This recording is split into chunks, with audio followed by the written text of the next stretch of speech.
Vamos a Marcos capítulo 9. Marcos capítulo 9.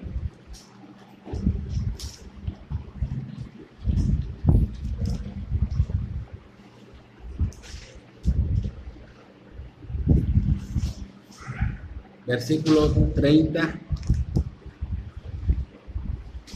al 37, vamos a ver. Marcos capítulo 9, versículo 30 al 37.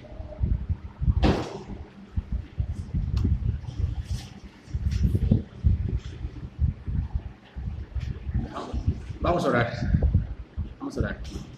Señor, te damos gracias por este día lleno de bendiciones. Aunque a veces, Señor, no nos damos cuenta, Señor, perdónanos por no ser agradecidos. Tú siempre nos das, Señor, desde el inicio de este día, la vida, nos das un techo, nos das los alimentos, nos das familia, nos das el trabajo y muchas cosas más que no vemos, Señor.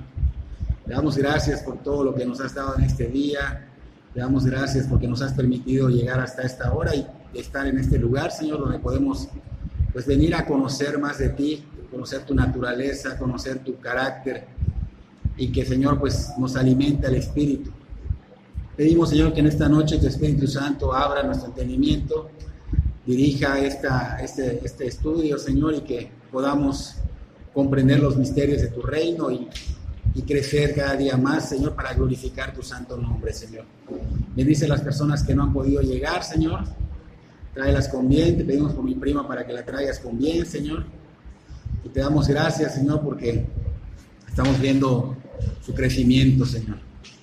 Bendice esta obra, Señor, que nos hagas crecer, Señor, en gracia, en conocimiento, que nos hagas día a día parecernos más a ti, Señor, y que podamos ser una iglesia que pues puedan ver, Señor, esa luz en nosotros, Señor, que puedan ver que tú eres un Dios vivo, un Dios de misericordia, un Dios que cambia corazones, un Dios omnipotente, Señor. Te damos gracias por todo lo que viene, Señor. Sabemos que tú vas a terminar la obra en cada uno de nosotros. Y, Señor, ayúdanos a mantenernos y permanecer en ti, en el nombre de Cristo Jesús. Amén y amén. Buenas noches. Buenas noches. Felicidades. Gracias. Yo dije, estos sí se fueron de luna de miel. Adelante, adelante. Siéntense. Hay sillas.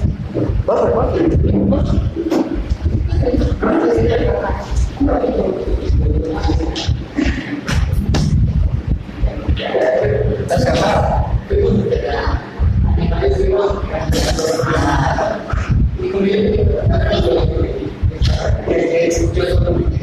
Entonces, sin querer ¿Te golpeaste? Bueno.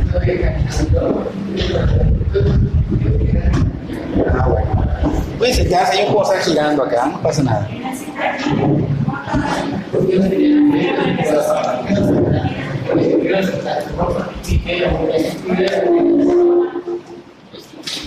¿No vieron a mi prima por ahí?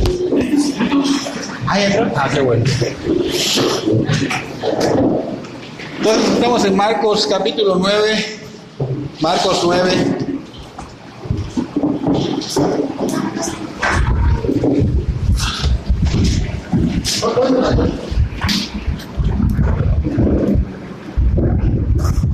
Vamos a ver del 30 al 37, pocos versículos, son dos temas que nos tocan hoy. Uno de ellos se llama El Señor Jesús anuncia su muerte.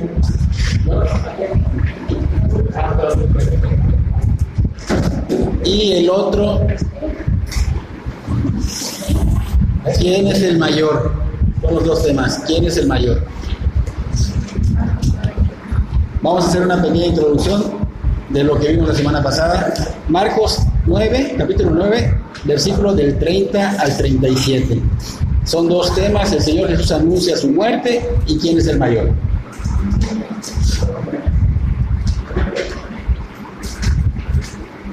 Vamos para recordar un poquitito de la semana pasada. Vimos que el Señor Jesús mostró su gloria, ¿se acuerdan? Mostró su gloria ante los tres discípulos, Pedro, Juan, Jacobo. y fue una manera de que estos discípulos pudieran, pues, creer en que Él era Dios, en que Él era el Mesías, porque al ver su gloria y al Padre, al hablar del cielo y decir, este es mi Hijo amado en el cual tengo complacencia, a Él oír, pues obviamente como que ellos les retumbó que les hable Dios directamente desde el cielo y como que confirmó que era el Mesías. Entonces decían, bueno, no está tan errado de que diga, bueno, puedo morir y puedo resucitar, porque él decía, voy a ir a morir, pero voy a resucitar al tercer día. Ellos como que decían, ¿cómo que va a morir y cómo que va a resucitar, no? Entonces sus dudas habían acabado en ese momento. Ellos sabían que, pues que realmente estaba haciendo lo correcto, ¿no? Más tarde vimos al Señor Jesús sacar a un demonio. ¿Se acuerdan? Que estaba endemoniada la persona. Vimos la fe del Padre que estaba así como que titubeando. Sí, sordo y mudo. Sí. Vimos que estaba titubeando el Padre, como que le dice, si puedes. ¿Se acuerdan? Entonces el Señor afirma su fe. Vemos que afirma su fe. Vimos que los discípulos estaban totalmente apachurrados porque ellos no pudieron sacar al demonio. Y esto fue ¿por qué? Porque pusieron su confianza en ellos mismos. Creyeron que porque el Señor ya les había dado autoridad, ellos podían hacerlo fácilmente, sin oración y sin ayuno. Entonces el Señor le dijo, este tipo de demonio no sale si no es por oración y ayuno. Eso es lo que vimos la semana pasada, ¿no? Entonces vamos a continuar con nuestro tema de hoy. Marcos 9, versículo 30 en adelante. Dice, habiendo salido de ahí, caminaron por Galilea y no quería que nadie lo supiese, porque enseñaba a sus discípulos y le decía, el Hijo del Hombre será entregado en manos de hombres y le matarán, pero después de muerto resucitará al tercer día. Pero ellos no entendían esta palabra y tenían miedo de preguntarle. Vamos a poner pausa hasta acá. Que estaba diciendo que el Señor estaba caminando por Galilea, obviamente los discípulos lo seguían, se estaba yendo hacia Jerusalén, porque en Jerusalén es donde iba a ser muerto por los escribas, por los fariseos, o sea, lo iban a matar, y pues esa era su misión. Estamos viendo que el Señor está repitiendo que iba a ir para que lo mataran. Es la segunda vez que lo menciona. Anteriormente lo vimos después de que Pedro dijo que él era el Cristo, ¿te acuerdan? Entonces él está repitiendo por segunda vez que él va a ir a padecer, ¿no? Vemos que el Señor está diciendo que no quería que nadie supiera que él estaba con sus discípulos por allá. ¿Y cuál era el motivo de que no quería que nadie supiera? Porque necesitaba tiempo a solas. Necesitaba enseñarle a los discípulos cómo iba a ser, cómo se iba a introducir el reino de Dios, cómo se iba a establecer acá. ¿Ok? A lo mejor ellos pensaban que se iba a establecer de alguna manera revolucionaria, pero Dios obra de manera diferente, ¿no? Pero ellos tenían que estar atentos a cómo se iba a establecer ese reino acá. Aunque era muy difícil que el Señor no fuera desapercibido, porque ya había hecho mucha fama en todo Israel. Había sanado cojos, había dado vista a ciegos, había levantado muertos, había sacado demonios, y todo Israel, pues, multitudes, había dado de comer a más de 5,000 personas. Dijimos que eran como 20,000 personas en total, porque solo varones se mencionan como 5,000, y esos varones, pues la mayoría iba con sus familias, esposa, hijos. Entonces mucha gente lo conocía, su fama se había regado por todo Israel, y era muy difícil que pase desapercibido. Sin embargo, pues tuvieron su tiempo para que él les enseñara del reino de Dios. Algo que tenemos que ver es que después de la confesión, dijimos hace un rato en Marcos capítulo 8 versículo 27 que vimos hace unos días, después de la confesión de Pedro, cuando el Señor les pregunta, ¿quién dice la gente que soy?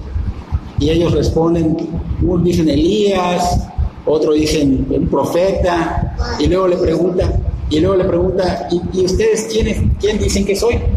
Entonces Pedro tiene una revelación divina y le dice, el Cristo, el Hijo del Dios viviente. ¿De acuerdo? Entonces, terminando esto inmediatamente, obviamente en el versículo 31 comienza a enseñarles esto que acaba de decirles a ellos, que era necesario ir a Jerusalén, a morir, a padecer mucho, a ser desechado de los ancianos, los principales, y a morir y resucitar al tercer día. Volvemos a repetir, segunda vez que lo está diciendo. Entonces, estamos viendo que el Señor como que los estaba preparando. ¿Por qué una vez? ¿Por qué otra vez?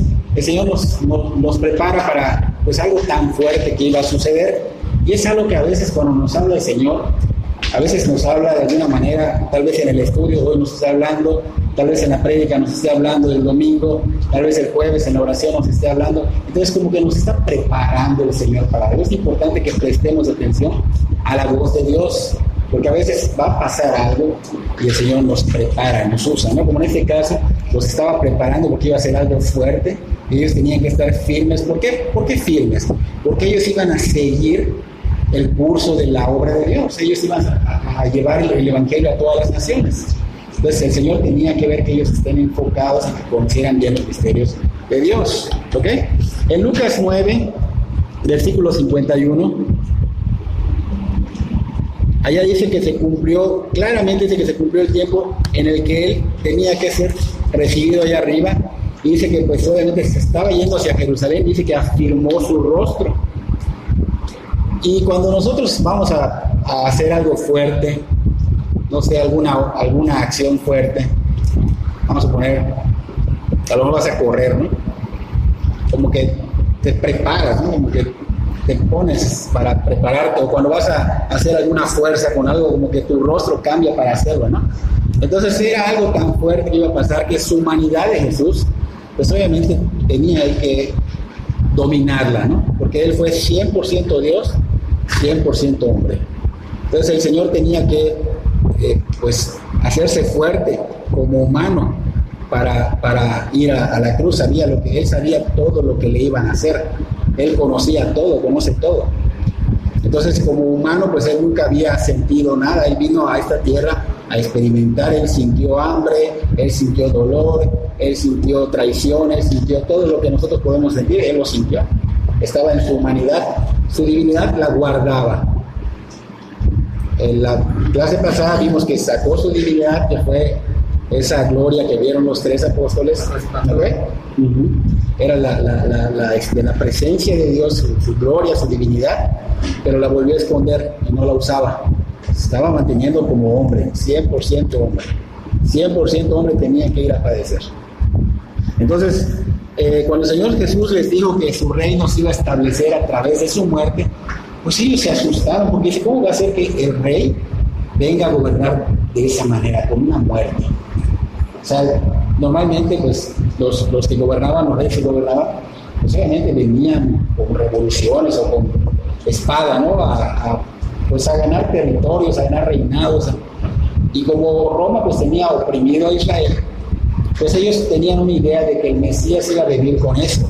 Iba a venir con fuerza, con poder, con autoridad, para juntar una revolución e irse contra Roma, pero no entendían los discípulos cómo va a ser que él vaya a establecer su reino a través de su muerte. O sea, no lo entendían, no les cabía, y humanamente no lo entendemos, pero esa era su misión, venir a morir en la cruz. Ellos no entendían, tenían que procesarlo, ellos no entendían que él tenía que pagar nuestra culpa, que él tenía que adjudicarse el pecado de la humanidad, y que eso que iba a padecer era algo que cada ser humano que está en este mundo iba a padecer. Y naturalmente no lo podemos entender, de hecho hasta nos fastidiamos, lo estamos escuchando y nos fastidia. Pero cuando el Espíritu Santo te convence en tu naturaleza, en tu fe natural, y te hace ver realmente lo que Cristo hizo por ti, es cuando empieza a venir esa fe divina. ¿Por qué? Porque a través de la palabra del Espíritu Santo empieza a convencer. Y es cuando uno empieza a abrir los ojos y empieza a prestar atención. Eso hizo el Señor por mí. Eso iba a hacer el Señor por mí. Wow. Entonces vemos que ellos esperaban a otro tipo de Mesías, ¿no?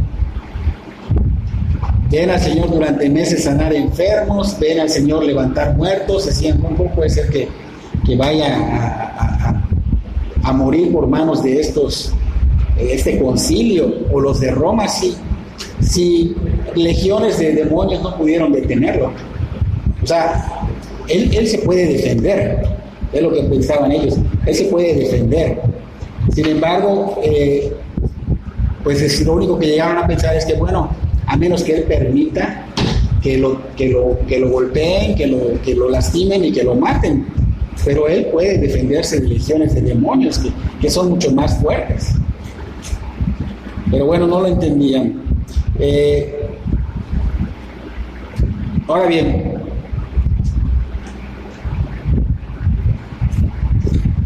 el fin de esta cruel misión, pues obviamente era porque los corazones no pueden ser cambiados si tú te impones a cambiarlos. Como nosotros, que a veces queremos que un ser querido crea en Cristo, y así como que nos imponemos y queremos convencerlo, no pueden ser cambiados. Entonces el Señor tenía que realmente morir en la cruz. De alguna manera Él iba a vencer la muerte, a vencer el mal, prácticamente a comprar la culpa, a pagar la culpa, y de esa manera podría ya empezar a establecer el reino de los corazones, cambiar los corazones, ¿no? ¿Qué es el corazón? Normalmente escuchamos corazón y pensamos que es nuestro músculo. Tenemos acá que, bueno, Jonathan sabe más de eso que late y que bombea, ¿no? Sangre. Pero realmente el corazón que está hablando acá el Señor es el que involucra nuestra conciencia, nuestra mente, ¿no? Nuestros pensamientos, nuestras emociones, nuestra voluntad, todo esto que decide qué hacer, la conciencia. Entonces, la única manera que pueden ser transformados esos corazones era a través de la muerte. No podía haber otro. ¿Por qué? Porque Dios es un Dios justo, Dios es un Dios santo, y tenía que obviamente aplicar su justicia, porque no es como un juez corrupto que en esta tierra puedas decir, bueno, te pago y déjame salir. No, el Señor tenía que descargar la ira contra la condenación del ser humano. Sin embargo, pues vino Cristo a adjudicarse esa culpa, a recibir el castigo de la humanidad, para que pudiera haber esta oportunidad para la humanidad. ¿Ok? Entonces, el Señor no podía ser como esos dictadores que a la fuerza casi obligan a la gente y la gente se vuelve fiel tras el dictador. Pero esas personas que están tras ese dictador, estoy seguro que no aman al dictador.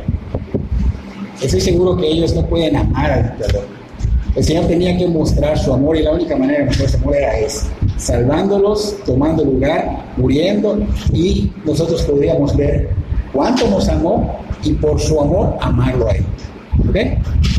Entonces, Él venía a instaurar el corazón de los hombres. Su reinado no se basaba en el poder, sino en el amor de Dios que se iba a derramar en esa cruz. Y pues podemos verlo en la entrega que dio a su Hijo. O sea, Dios mismo entregó a su Hijo para salvar ¿a qué? A sus propios enemigos, porque nosotros éramos enemigos de Dios. Todo el que no es creyente se considera enemigo de Dios. O sea, a veces decimos, no, pero si somos hijos de Dios. No, eres creación de Dios. Tú vienes a ser hijo de Dios cuando te arrepientes y cuando te conviertes a Cristo. Cristo perdona tus pecados, el Espíritu Santo viene a morar en ti, y es cuando viene esa metamorfosis, que realmente sucede algo sobrenatural, y es cuando viene ese cambio, ¿no? Ese ser hijo de Dios. Entonces ellos no comprendían que el Señor iba a reinar de esta manera, no comprendían cómo va a ser su reinado, va a morir y va a resucitar, cómo va a ser su reinado, no lo entendían. Entonces, entre su mentalidad de que no querían escuchar también que iba a ser muerto, empiezan ellos a cambiar el tema, empiezan como que a platicar otra cosa de que quién va a ser el mayor en el reino. O sea, como que hicieron a un lado esto y empezaron a discutir entre los discípulos quién va a ser el que esté junto a Jesús, quién va a ser su segundo, quién va a ser el mayor. Empezaron como que a contender por esto, ¿no? Y allá continuamos con nuestra lectura, Marcos 9:33 en adelante. Dice: y llegó a Capernaum, y cuando estuvo en casa les preguntó: ¿qué disputáis entre vosotros en el camino? Mas ellos callaron, porque en el camino habían disputado entre sí quién había de ser el mayor.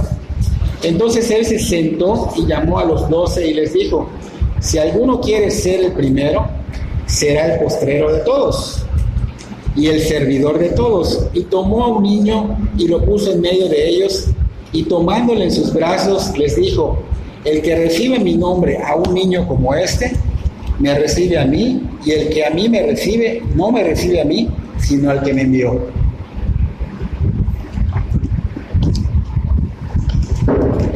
Los discípulos dijimos que venían siguiendo al Señor Jesús, venía su discusión entre ellos sobre quién había de ser el mayor.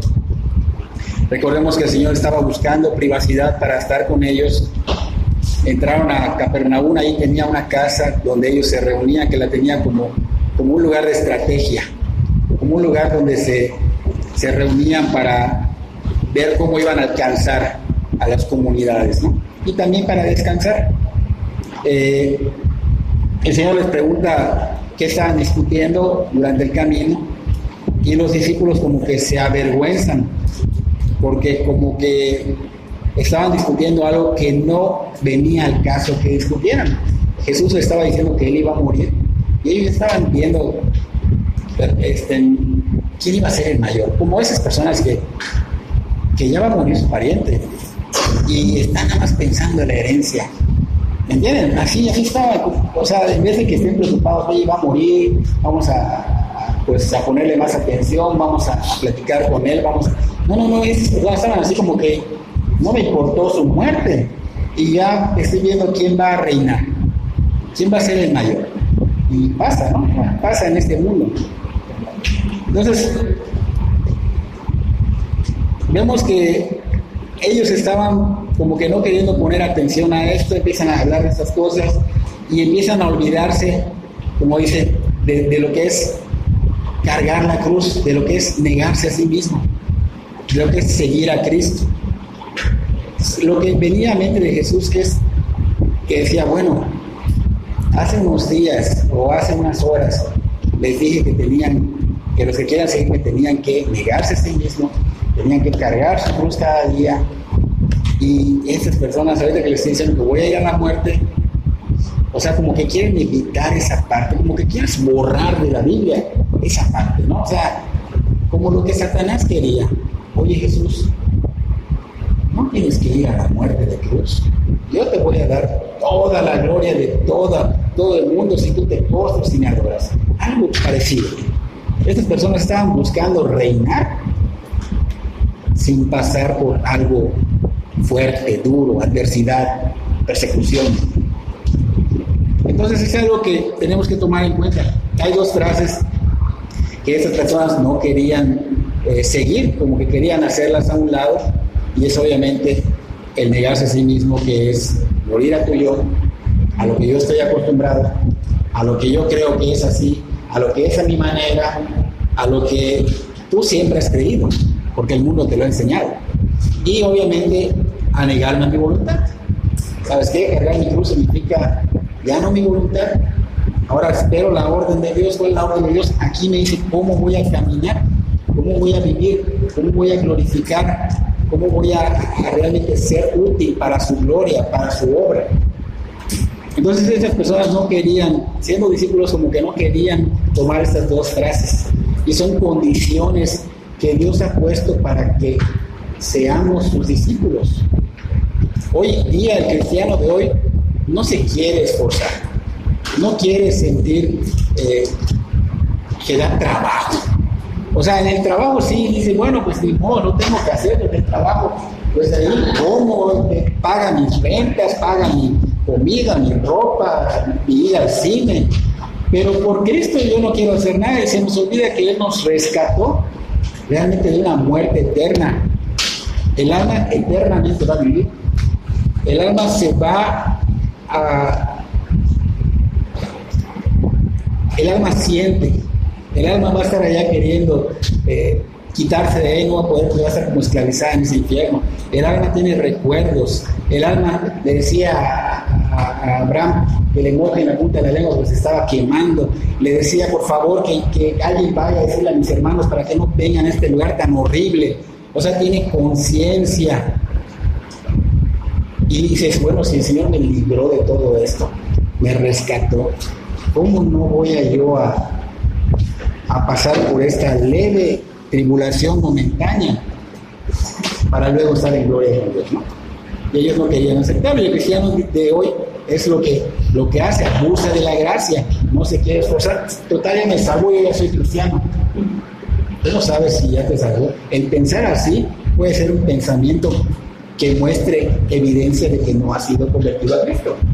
Que aunque puedas estar acá, aunque puedas venir los domingos, aunque puedas dar la prédica acá, me hablo a mí mismo, aunque yo pueda predicar, aunque yo pueda dar estudios, si yo estoy con esos pensamientos, puede ser que yo no sea converso.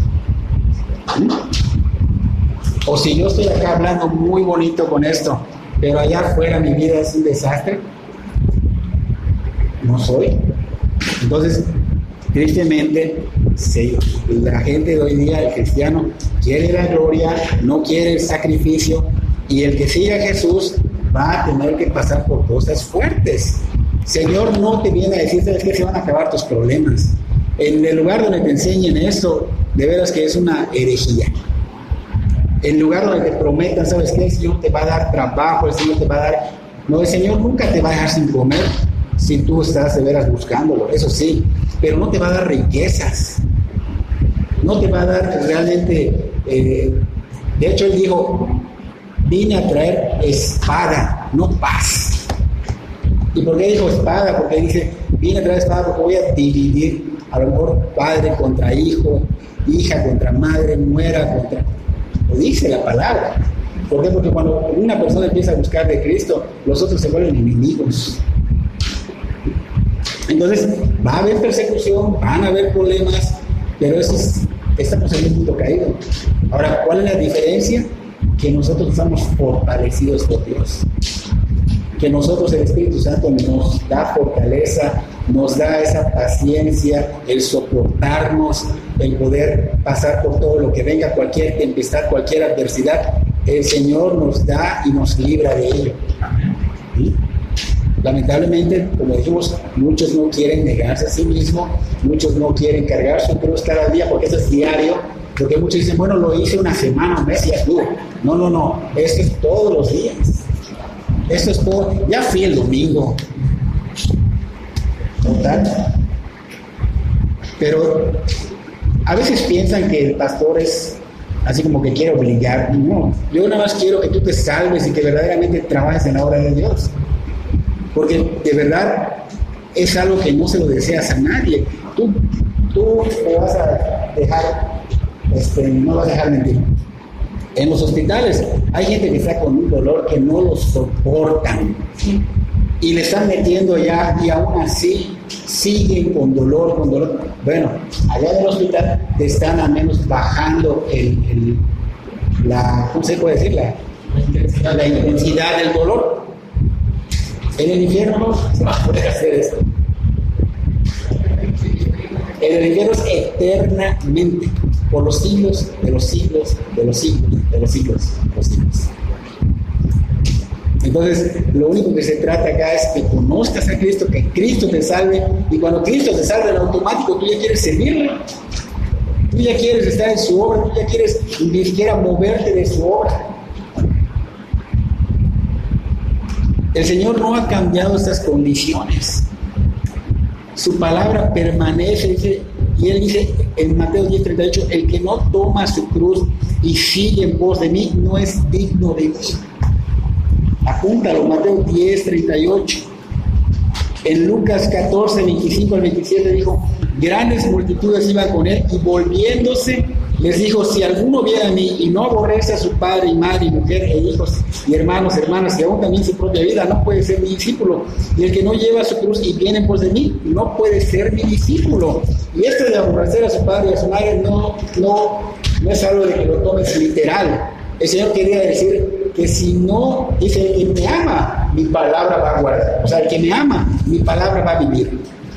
El que me ama, se va a ver el amor hacia mi palabra y hacia mí, que comparado con el amor que tienes a un hermano, comparado con el amor que tienes a un hijo, que comparado con el amor que tienes a una madre o a un padre, se va a ver muy minúsculo. El amor que tenemos hacia Dios es supremo. Y eso no quiere decir que no ames a tu hermano, a tu esposa, a tu hijo, no. Cuando tú amas a Dios sobre todas las cosas, wow, amas intensamente, de una manera muy bonita, a tu esposa, a tu esposo, a tus hijos. Bueno, un amor que es un amor ágape, es un amor que verdaderamente todo lo soporta, todo lo puede, no le molesta. O sea, es un amor muy, muy bonito. Pero eso Dios te lo da. Cuando tú pones a Dios en ese lugar supremo, cuando Él es el rey en ese corazón tuyo, a tu esposa, a tu madre, a tus hijos, wow, los amas, bien bonito, diferente, cambia todo. Entonces aquí Él decía, el que no aborrece, no quiere decir que lo aborrezca, sino el que no ama a Dios sobre todo, el que no se esfuerza por seguir a Cristo, dice, no puede ser mi discípulo. 14, 25 al 27. No puede ser mi discípulo. Es una realidad. Y si no tomamos esto en serio, si no tomamos esto como la verdad absoluta, porque puede decir, ay, eso que está diciendo ni siquiera sé si es verdad. Si esto no lo tomamos en serio, si esto no lo tomamos como si es la palabra de Dios, ¿cierto? Quiere decir que no eres digno de Dios, que no eres su discípulo. Entonces nosotros tenemos que tomar la palabra de Dios como verídica, porque por fe creemos, y al menos yo creo que los que ya son conversos pueden decir que ellos sintieron su obra sobrenatural en cada uno de ellos. Yo soy uno de ellos. Yo puedo decir que Dios ha trabajado en mí de una manera, un cambio, pero de 180 grados, porque yo era pésimo. El que no lo reconoce, yo puedo dar testimonio, pero mi testimonio no sirve, lo que sirve es la palabra de Dios, y es lo que tenemos que creer.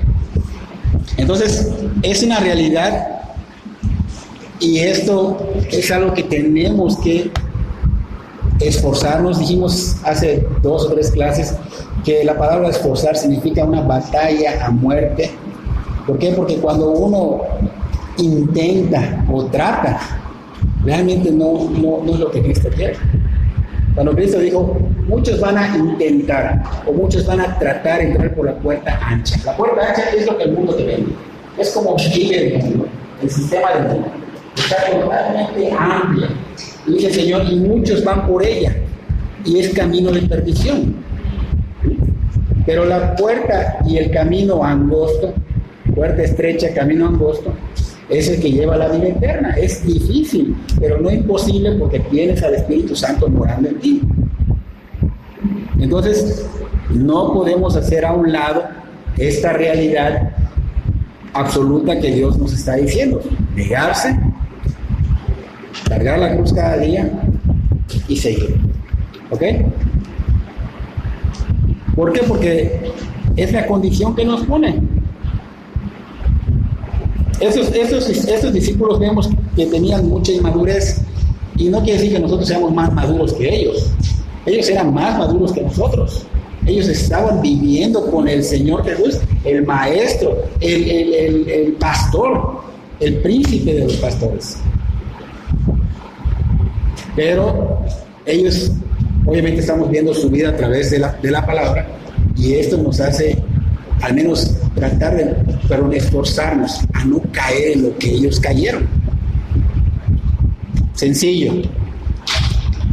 Si tú sabes que alguna persona que tú conoces empezó a llevar su vida de alguna manera que terminó mal, pues tú dices, no voy a seguir ese camino, porque voy a acabar mal, ¿no? Te va a servir de ejemplo. Vamos a ponerlo más entendible, como las películas. Si yo me voy a la selva y de pronto empiezo a caminar por un lugar y hay arenas movedizas y voy a ver que alguien se caiga, pues no voy a seguir por ese paso, por ese lugar. Lo voy a evitar, ¿no? Entonces, aquí estamos viendo lo que los discípulos no estaban haciendo bien, lo que estaban haciendo bien. Entonces, nosotros tenemos la oportunidad de poder tomar lo bueno y lo otro que nos sirva de ejemplo para no pasar por ello. ¿Ok? Entonces, vemos que ellos eran inmaduros, no estaban viendo espiritualmente, no entendían la clase de Mesías que era el Señor, porque decían, ¿cómo va a ser que va a morir? ¿Cómo no va a venir con poder para que podamos reinar con Él? Decían ellos, ¿no? Y se les olvida la muerte y discutían los puestos al lado del Señor, y pues ellos nada más tenían en mente el cómo gobernar el mundo, cómo hacer el gobierno con el Mesías. Como hicieron a un lado esta parte de la que hablamos y decían, ¿cómo va a ser? ¿Cómo sería? ¿Quién va a ser digno de estar junto al Señor? ¿No? Y el Señor, pues imagínate que Él, aunque no lo está escuchando, pero el Señor está escuchando todo porque Él es omnisciente. ¿Ok? Entonces, imagínate cómo se habrá sentido el Señor. ¿Qué pasaría si tú escuchas que te vas a morir? Solo estén allá hablando de lo que vas a dejar. ¿Cómo te sentirías? Imagínate, se entristeció. Pero aún así agarró, se sentó, habrá respirado profundamente porque estás escuchando que no les importas. Y pues se dirige a ellos como cuando te diriges a los niños. Porque el Señor ya les había dicho anteriormente, ahora se los iba a volver a decir, y más adelante va a haber una tercera vez. Y así hacemos con los niños, porque los niños, ¿sabes? Como que se les olvidan las cosas. A ver, hijo, ven acá, te voy a explicar. Así el Señor estaba haciendo con los discípulos. Entonces tenemos que sentarse, pues obviamente el Señor estaba tomando una postura que tomaban los rabinos. Cada vez que iban a enseñar, se sentaban para enseñarles. Habían otros que se paraban en lugares altos, pero en ese tiempo se sentaban para enseñar, ¿no? Entonces vemos que ellos se dieron cuenta que iba a enseñar y hicieron silencio, y obviamente sentían vergüenza porque el Señor ya sabía qué es lo que estaban hablando ellos y qué es lo que tenían en su corazón. Y pues vemos que era evidente que había orgullo. Eso del orgullo es muy peligroso para el cristiano. El orgullo hay en el hombre natural que no conoce a Cristo, pero puede también estar en el cristiano. Y el orgullo es un veneno, es algo muy, muy peligroso. ¿Ok? Vemos que el Señor Jesús detecta que hay orgullo en los discípulos, y eso también nos va a enseñar a nosotros a detectar si nosotros tenemos orgullo, porque es uno de los pecados más comunes que hay. ¿Ok? ¿Qué pasa con el ser humano? Todo, no hay uno que no, siente que merece algo más de lo que tiene. Todo ser humano. ¿No es cierto? Yo merezco una mejor casa, yo merezco un mejor auto, yo merezco una mejor vida, yo merezco un mejor novio, yo merezco una mejor novia, porque hasta lo piensan, lo que digan que no, pero lo han pensado. Pero luego dicen, no me quedo con esto. O sea, todos llegan a pensar cuando hay algún problemita, ¿verdad? Cuando hay un problemita, no, yo merezco algo mejor. Sí lo han pensado. Entonces, este orgullo va como que oculto bajo nuestra supuesta humildad. Y eso es lo que estaba pasando con los apóstoles. Como que querían ser humildes, pero como que tenían muy abajo su orgullo. Pero finalmente vemos que sale a flote y es descubierto por el Señor. Lo mismo pasa con nosotros. El orgullo va a salir, de pronto lo vas a externar, vas a decir, vas a hacer, vas a tropezar en algún momento y se va a dar cuenta que hay orgullo en el ser humano, en el cristiano. ¿Ok? Entonces, muchos también desean que sean, como que se fijen en ellos. Eso es algo que también es muy común en el ser humano. O sea, yo quiero que se fijen en mí. De hecho, hasta la persona que hacía limpieza en algún lugar, en una ocasión me dijo, yo quiero que mi patrón me vea cómo trabajo. Digo, no se trata de eso, pero tú haz tu trabajo y ya, y punto. O sea, no tiene que estar viendo tu patrón. ¿Okay? En el caso del cristiano, si pensamos así, no se trata de eso. Aunque nadie lo esté viendo, el Señor lo está viendo.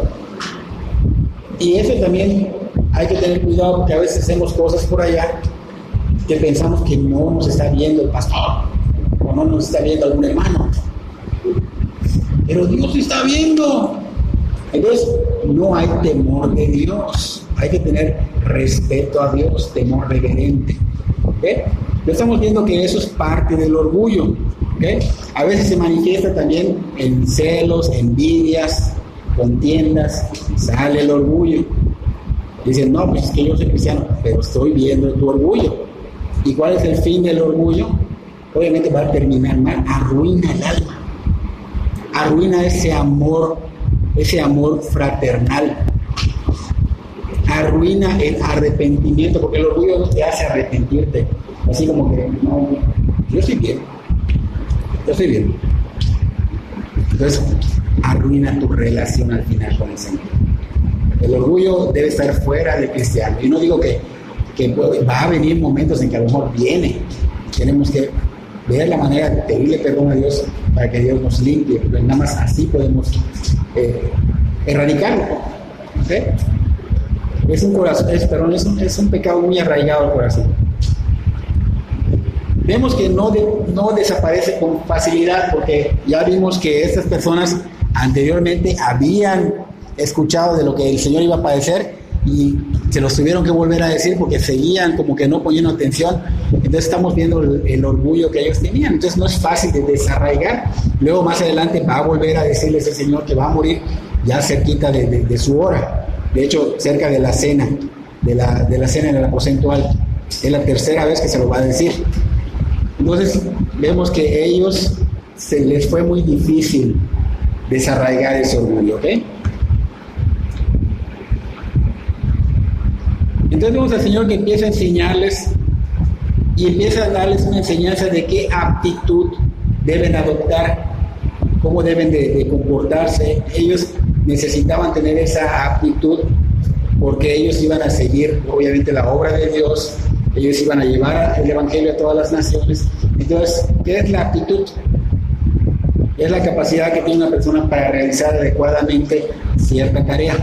Esa es la aptitud. No actitud, con C, con P, aptitud. ¿Ok? Entonces ellos tenían que ser aptos para esa labor que es tan importante. No es una labor que te pone un patrón en una empresa, es Dios dándote una orden en una obra de Él. Entonces el Señor quería que ellos tengan esa actitud porque era tan importante y tan peligroso que si ellos no prestaban bien la atención podían desviar a un alma y un alma se puede perder. Algo así como que, vamos a suponer, el doctor viene, otra vez junto a Jonathan, y Jonathan pues no puede decir hay que darle tal cosa al paciente si no antes consulta con el doctor, porque Jonathan no tiene los estudios que tiene el doctor. Sí tiene estudios, pero no los que tiene el doctor. Entonces, ¿qué tal si Jonathan dice algo que no está bien y el paciente se muere? Entonces tiene que consultar a Jonathan con el doctor para que el paciente no se vaya a morir. Entonces por eso vemos acá que el Señor estaba preocupado para que ellos pudieran entender bien los misterios del reino, pudieran explicarlos bien, para que no vaya a desviar a alguien. Y es la misma labor que tenemos todos los cristianos, y por eso acá se está enseñando para que más adelante ustedes salgan y expandan el evangelio de manera correcta, no como lo oigo en el internet, porque agarramos muchas cosas del internet que no son bíblicas. Hay que tener cuidado. Me han dicho a veces, algunos de ustedes me han dicho, y eso no es bíblico, tengan cuidado. Entonces, sí, escuchen, pídanle al Espíritu Santo, porque Él te va a dar discernimiento para agarrar lo bueno y lo malo hacerlo a un lado. ¿Ok? Bueno, entonces, tenían que ser aptos, tenía que encargarles esta obra que es de Dios, y Él dijo, si alguno quiere ser el primero, que sea el postrero de todos, el servidor de todos. ¿Ok? Y algo que está diciendo acá el Señor, en este mundo, como razona este mundo, es contrario. O sea, el que va a ser primero es el que va a mandar a los demás y va a ser servido, ¿no es cierto? Es lo que normalmente este mundo enseña, ¿no? O sea, yo voy a ser el líder, yo te voy a ordenar, y tú me vas a servir, ¿no? En este caso estamos viendo algo contrario. El reino de Dios va contrario al sistema de este mundo. Tenemos que tener cuidado. Suena loco para el mundo. De hecho, nos dicen locos, nos dicen fanáticos. Y no importa que nos los digan. De verdad, no nos ofenden a nosotros. Lamentablemente ellos no lo saben. Ofenden al Señor. Y más adelante, todo lo que digas y hagas es un expediente muy, muy largo que está llevándose en el cielo. Porque va a haber juicio para todos. No hay uno que no escape del juicio. Pero cuando tú comprendes esto, es cuando te arrepientes y caes quebrantado y le pides perdón a Dios. Pero no todos, y digo, hay que tratar de llevar el evangelio a todos, y orar para que el Espíritu Santo convenza, porque no nosotros convencemos, ¿ok? Entonces, para el mundo esto es locura. Para la psicología va en contra de este enfoque totalmente. La psicología es autoestima, es ámate, quiérete, va contrario a lo que la palabra dice, ¿ok? Así que no olvidemos que los valores del reino de Cristo son completamente opuestos a este mundo. El Señor recientemente había enseñado que para poder ser seguidor de Él, dijimos que tenía que negarse a uno mismo, ¿ok? Hemos escuchado también que diga el Señor que si el grano de trigo no cae en la tierra y muere, y queda solo, pero si muere lleva mucho fruto. Ese está en Juan 12, capítulo 12, versículo 24. Estaba diciendo el Señor que Él tenía que morir y que iba a haber un fruto, esa es la salvación. Lo mismo pasa con nosotros, cuando nos negamos a nosotros mismos, cuando morimos a nuestro yo, va a haber un fruto divino, se va a empezar a ver en ti, ¿ok? También nos enseñó el Señor que en Mateo 5.3 que los pobres de espíritu son los bienaventurados y los herederos. 5.3, Mateo 5.3, son los herederos, contrario a los que obviamente como el mundo, ¿no? Que el orgullo, la altivez, toda esta cosa, ¿no? Y ahora aquí en esta cita que estamos viendo ahorita nos está enseñando en Marcos 9:35 que una persona que sigue a Cristo se preocupa por servir y se preocupa por servir a los demás y se preocupa por hacerlo para la gloria de Dios, no lo hace para sí mismo. Él dijo, si alguno quiere ser el primero, será el postrero de todos y el servidor de todos. Entonces, el que quiera ser grande se va a ver realmente en el servicio. Ya no me preocupo más por mí, sino me preocupo por los demás. Ya no voy a llegar tarde porque yo no voy a hacer perderle el tiempo a las personas. Eso es muy importante. Ya no voy a hacer esto porque esto perjudica. Es más, si yo me tomo una cerveza, aunque en la Biblia diga que a lo mejor no es malo, porque allá dice emborracharse, porque así lo dicen todos. Pero si tú te tomas cerveza y hay alguien que no conoce de Cristo o alguien que está empezando en Cristo, vas a hacerlo tropezar. Yo no tomo nada de alcohol porque yo no quiero hacer tropezar a nadie. Todas estas cosas uno se tiene que empezar a preocupar por los demás, ya no por mí. Ay, a mí que me importa mi cerveza, no, por los demás. El que verdaderamente está siguiendo a Cristo, el que verdaderamente se va a negar a sí mismo, el que verdaderamente va a cargar su cruz cada día, el que es un verdadero cristiano lo va a hacer. Lo va a hacer. Y si no lo eres, no te preocupes, lo vas a hacer si buscas el reino de Dios, si tocas, si llamas, si te esfuerzas. La salvación es gratis, pero tú tienes que caminar en santidad. Entonces esa es la parte difícil, pero no imposible. ¿Okay? Entonces vemos acá que el que quiere ser el primero va a ser el postrero de todos y el servidor de todos. Entonces vemos que el mundo, la psicología, hay cursos de superación, le llaman, ¿verdad? Esas conferencias, enseñan todo lo contrario. Primero tú, si te sirven, tú eres el más grande.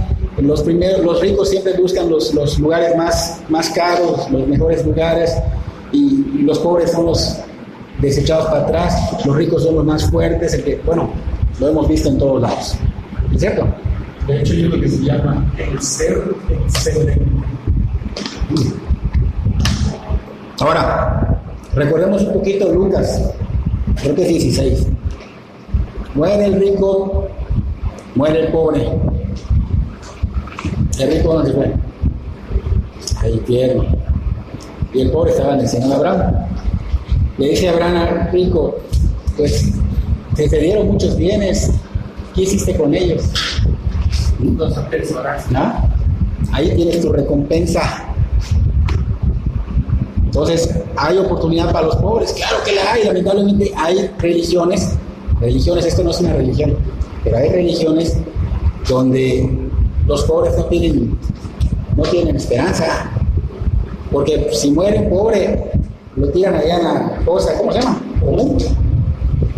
No hay misas para que los salven según ellos. Exactamente. Entonces, ellos ya están condenados. No. Si ese pobre de veras conoció a Cristo, está en el cielo. hubo fiesta por él. Es una gracia. El evangelio no se cobra. Es triste, le platicaba yo a mi primo que hay tristemente muchos lugares donde se da estudios y les cobran. No se cobra. No se cobra. De gracia, recibiste, de gracia das. Pero sí es importante que tomes en cuenta el esfuerzo de la otra persona que está viniendo a dar el estudio y que no lo hagas esperar y que no faltes, porque oye, se esfuerza por ti. Eso sí es importante. La gloria es para el Señor, pero sí tienes que tomar en cuenta lo que hacen las personas por ti. ¿Ok? Entonces vemos acá claramente que el reino de Dios es totalmente contrario, pero lamentablemente estamos tan impregnados de este mundo, pero tenemos el privilegio de que podemos, porque el Señor nos da el Espíritu Santo, que es Dios mismo, nos da su guía, nos da su poder, y podemos romper con ese molde en el cual hemos crecido. Ese molde se puede romper.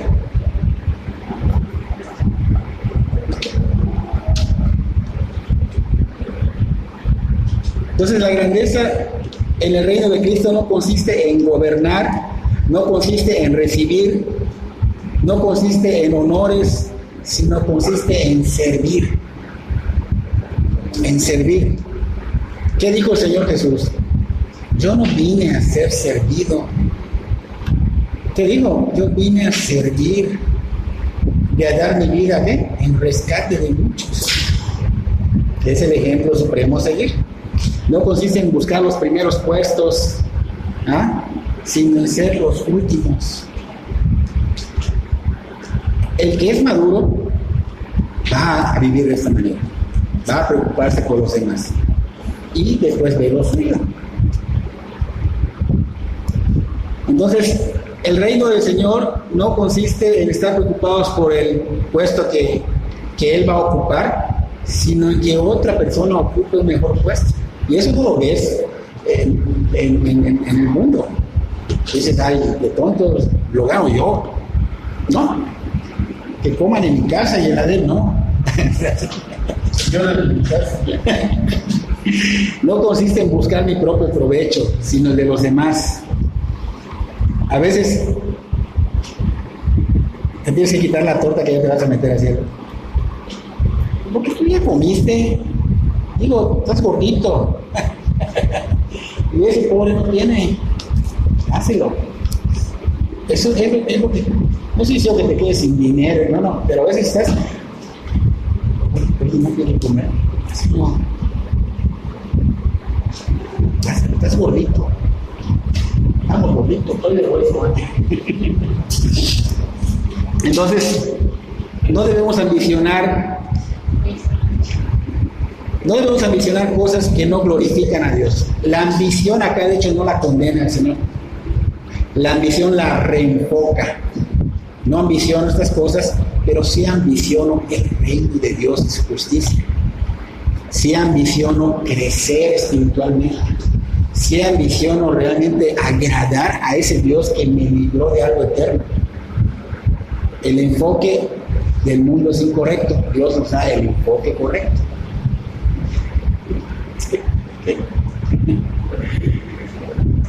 Entonces, en lugar de que se afanen, en este caso vemos a los apóstoles afanándose, porque ¿quién va a ser el mayor?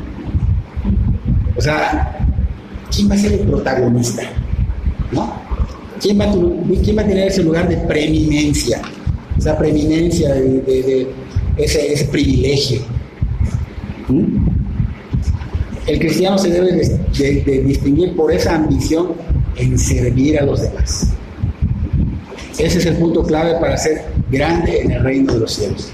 El punto clave. Grabado. Hasta que te den la hoja.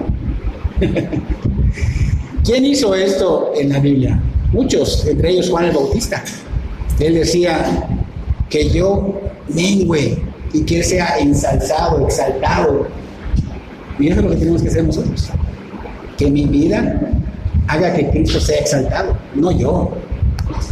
Lo que hago, lo hago por Él, para gloria de Él. ¿Ok?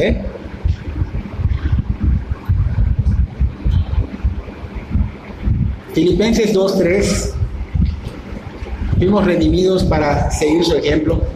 Filipenses 2:3 al 8.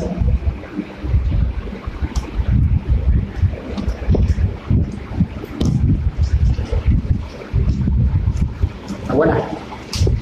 ¿Ves? ¿Ya? Dice, nada hagáis por contienda o por vanagloria, antes bien, con humildad, estimando cada uno a los demás como qué. ¿Qué dice allá? Como superiores a él mismo. ¿Se dan cuenta? Debe ser 4. No mirando cada uno por lo suyo propio, sino cada cual también por lo de los otros. Todo eso lo acabamos de hablar. Versículo 5.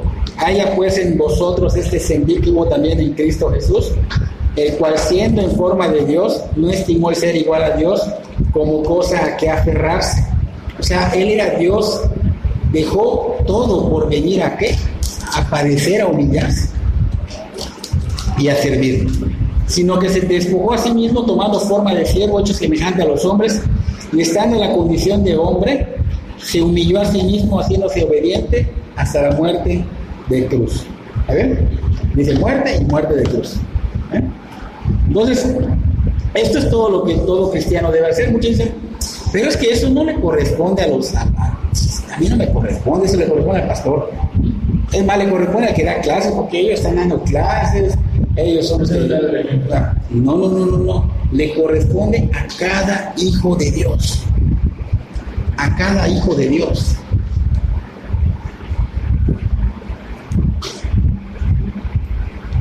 El Señor pudo haber contestado, yo soy el más grande. Pero el Señor no quiso usarse como ejemplo. Él dijo, el que quiera ser mayor, tiene que ser el postrero. Y tiene que ser el servidor. Entonces, cuando menciona sobre el postrero y el servidor, él en realidad se estaba describiendo a sí mismo, porque él a eso vino. Lo acabamos de leer en Filipenses. Vino ¿a qué? A despojarse, a humillarse, a servirnos. Entonces estaba describiendo a sí mismo y obviamente mostrando su naturaleza. Y esa es la naturaleza que Dios deposita en cada hijo de Dios. Tu naturaleza cambia totalmente. Entonces, ¿se hizo qué? Postrero por todos. Y nosotros decimos, somos cristianos, que significa seguidores de Cristo, pequeños Cristos. Entonces, si eres seguidor de Cristo, vas a seguir la voluntad de Dios. Lo que Cristo hizo. Obviamente no estoy hablando de que vayas a la cruz, pero Él explicó claramente qué significa negarse a sí mismo, morir a tu yo. O sea, yo así soy, yo esto, le doy pesar. No. Ahora vas a seguir la voluntad de Dios.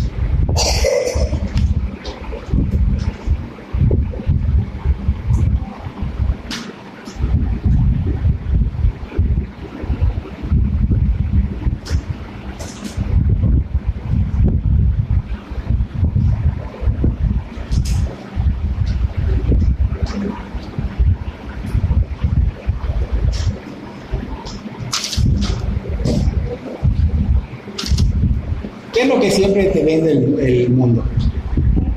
De hecho, nosotros cuando no conocíamos de Cristo, ¿qué es lo que nosotros queríamos?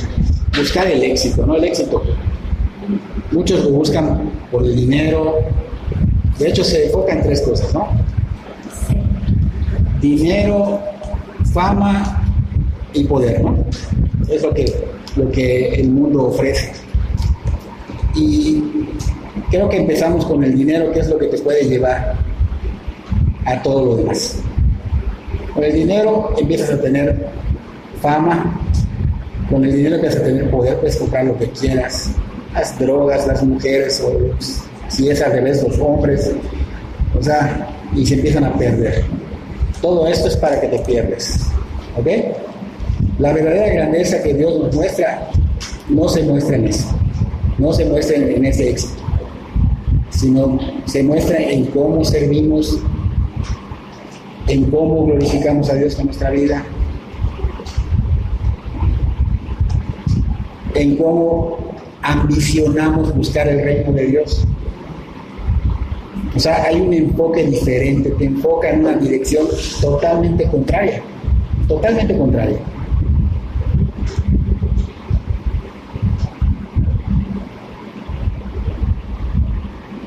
Y vemos que el Señor toma a un niño de aquí de ejemplo y lo pone en medio de ellos para ilustrarlo. ¿No? Para ilustrarlo. Dice, el que recibe en mi nombre a un niño como este, me recibe a mí. Y los niños pues no representan amenazas. ¿Ok? No tenemos temor de conocer a un niño como Iker, hasta como Eric. No tenemos temor.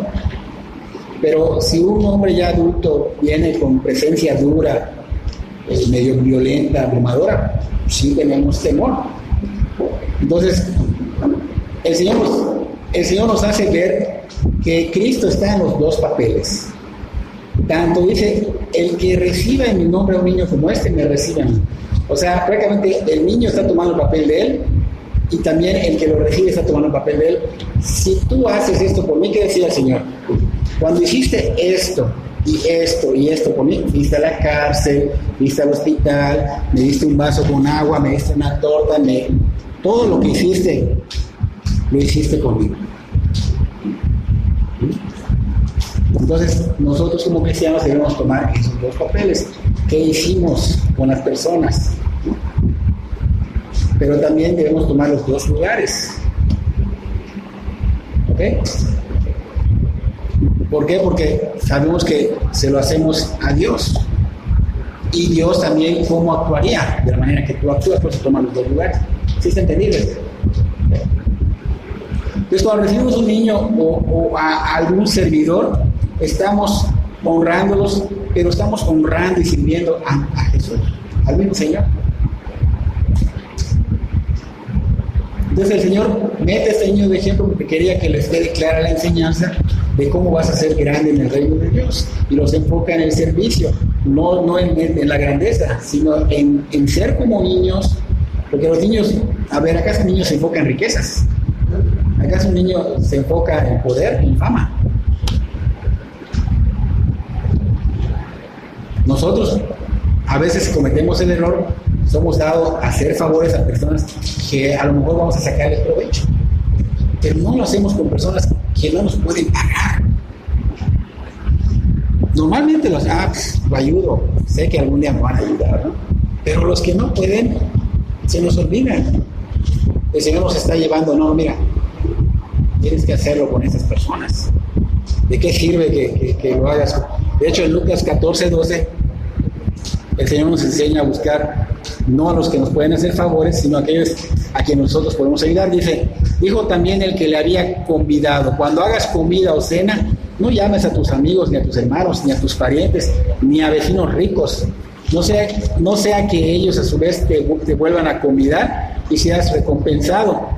Mas cuando hagas banquete, llama a los pobres, los mancos, los cojos, los ciegos, y serás bienaventurado, porque ellos no te pueden recompensar, pero te será recompensado en la resurrección de los justos. De los justos. Entonces, cuando el Señor dice, recibe a un niño en el nombre de Cristo, tenemos que tomar en cuenta que no está hablando solo de niños, sino también hermanos, hermanas, personas, ¿no?, de diferentes edades. Porque Él dice en Mateo 25:40, cuando hiciste a uno de estos mis hermanos más pequeños, me lo hiciste a mí. ¿Ok?